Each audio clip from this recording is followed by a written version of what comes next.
Roberto Verdera, presidente de la Mesa de Oleaginosos, presente en esta instancia, hizo referencia reflexionando a lo que significa esta jornada inaugural.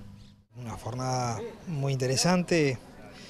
La sociedad rural de Durazno nos invitó a participar en la organización de esta actividad agrícola dentro de la Expo Durazno, que como tú decías está cumpliendo 100 años. Nos pareció una idea muy buena poder colaborar con la actividad, en el entendido que la agricultura en Durazno es una realidad nueva, pero que entendemos que se consolida, que es una zona donde la agricultura vino para quedarse, y diversificar la producción de un departamento que realmente uno nota que viene cambiando muy fuerte y para bien. Así que con ese marco es que hemos tratado de colaborar, y la actividad en particular ha sido muy buena, con mucha concurrencia, con la venida del ministro, del subsecretario, el intendente de Durazno y mucha gente que ha acompañado. Hemos logrado lanzar la cosecha de cultivo de grano de secano. Hay tradición en otras producciones de estas cosas, como es en el arroz o en la vid.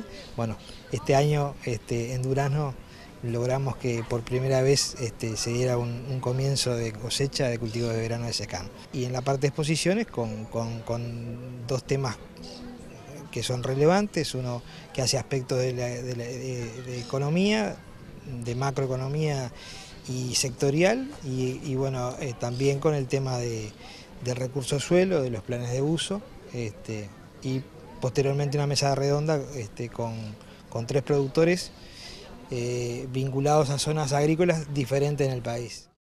Roberto Verdera, presidente de la Mesa de Oleaginosos, presente en esta instancia inaugural del evento, reflexionó sobre lo que significa esta innovadora instancia. Estamos en una fase de buenos precios de los commodities, en particular de los granos. Cuánto tiempo eso va a durar para adelante no sabemos. Ojalá dure muchísimos años. Lo que sí sabemos es que tenemos que consolidar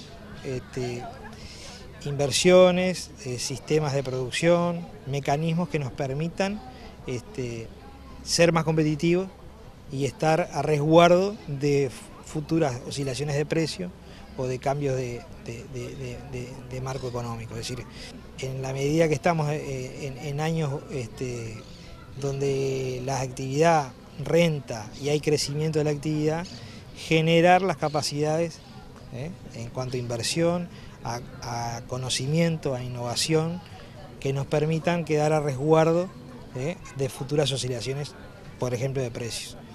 Tenemos que ser muy inteligentes a la hora de los diseños de políticas, en darle mucha importancia, hacer foco muy fuerte en lo que es innovación, en el desarrollo de nuevos conocimientos, y que eso nos permita estar promoviendo una actividad que derrama riqueza, que genera mucho movimiento. Uno lo ve cuando está en una zona donde la agricultura empieza a ser importante, hay otro movimiento económico en las ciudades, en los pueblos, de los servicios, de los comercios en general. Entonces, bueno, es una actividad que nosotros queremos, creemos que es muy buena y queremos que se sostenga en el tiempo, ¿no?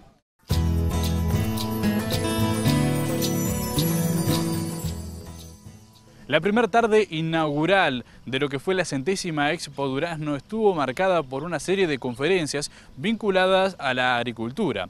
Entre ellas, la que conquistó una gran atención por parte de los presentes fue la brindada por el economista Pablo Rosselli, quien habló de macroeconomía y el futuro de los granos.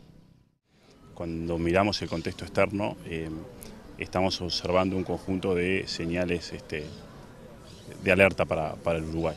Señales de alerta que se juntan con la marcha de algunos indicadores domésticos de nuestra propia economía. Por un lado, estamos viendo, si miramos a la región, un panorama donde en Argentina tenemos una perspectiva de muchos problemas por delante, donde el tipo de cambio paralelo ha subido fuertemente y eso está determinando una pérdida de competitividad del Uruguay frente a Argentina. El mercado argentino es un mercado que importa relativamente poco para las exportaciones de bienes, pero es un mercado clave para el turismo y es un mercado importante para algunos servicios logísticos que son relevantes en la economía uruguaya. Cuando miramos a nuestro otro vecino, lo que estamos viendo es que Brasil está creciendo poco, producto de que le faltan reformas que alienten un mayor crecimiento de la economía. Y en ese contexto hemos perdido mucha competitividad frente a Brasil. Y Brasil es un mercado relevante para Uruguay en materia de un conjunto de productos manufacturados que se exportan a Uruguay.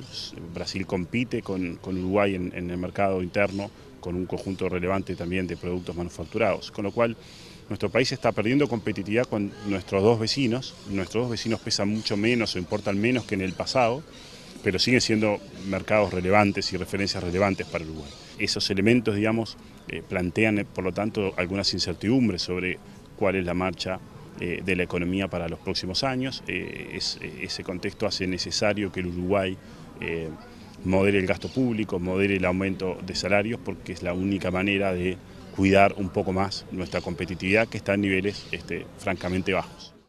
Pablo Rosselli habló de las perspectivas del sector agrícola y puntualmente del grano de soja. El Uruguay ha sufrido un proceso de transformaciones estructurales muy importantes. El desarrollo de la agricultura es un fenómeno que vino para quedarse. La soja fue como el principal motor de ese desarrollo. Detrás de la soja vino el trigo, más recientemente viene la expansión del maíz y el sorgo, porque son los ingredientes de una sana rotación de los cultivos. De todas maneras, cuando miramos al cultivo de soja, probablemente este año vamos a tener muy buenos rendimientos, estamos con precios muy favorables, pero el desarrollo del cultivo de soja requiere enfrentar y resolver algunos desafíos. Todavía tenemos niveles de productividad, de rendimientos agrícolas que están por debajo de las referencias, bastante por debajo de las referencias regionales, con bastante volatilidad o variación de una zafra a la otra. El Uruguay tiene que mejorar la calidad de los servicios logísticos y está enfrentando un incremento importante de los costos de transporte y de fletes, que son una variable clave, porque los rendimientos agrícolas de la soja son menores que los que encontramos en la región. Los impuestos y su incidencia en el rubro también estuvieron analizados por Rosselli. Hoy el cultivo de soja, el cultivo de trigo no tienen prefinanciación de exportaciones, no tienen devolución de impuestos y hay notorias tendencias a incrementar la producción, a incrementar los impuestos a algunas producciones agropecuarias y probablemente, digamos, a algunos rubros agrícolas. Desde ese punto de vista, en definitiva lo que estamos viendo es que hay cierto deterioro de un clima de negocios que hasta ahora venía siendo muy propicio para el desarrollo de la agricultura y para el desarrollo en general de la inversión en el Uruguay. Yo creo que no tenemos que ser dramáticos. El Uruguay sigue siendo un lugar muy atractivo para invertir. Pero la historia de las grandes crisis económicas que han sufrido todos los países a lo largo del tiempo muestran que las crisis vienen no de manera súbita. En general, las crisis aparecen luego de periodos de fuerte crecimiento económico. Esos crecimientos económicos despiertan expectativas muy optimistas. Esas expectativas muy optimistas hacen que las primeras señales de dificultades, de problemas o de malas políticas públicas sean minimizadas, porque tiende a haber cierta tendencia al exitismo y a la autocomplacencia. Creo que ese es el marco en el que tenemos que plantearnos. La autocomplacencia es el peor enemigo de cualquiera y de nosotros mismos también. No es que tengamos un panorama negativo para la inversión en agronegocios en Uruguay, pero el contexto internacional está mostrando señales menos favorables y tenemos desequilibrios macroeconómicos como los que mencionábamos, una inflación más alta, un déficit fiscal más elevado, un tipo de cambio demasiado bajo y algunos deterioros o señales negativas para la inversión. A nuestro juicio es necesario corregir esas cosas.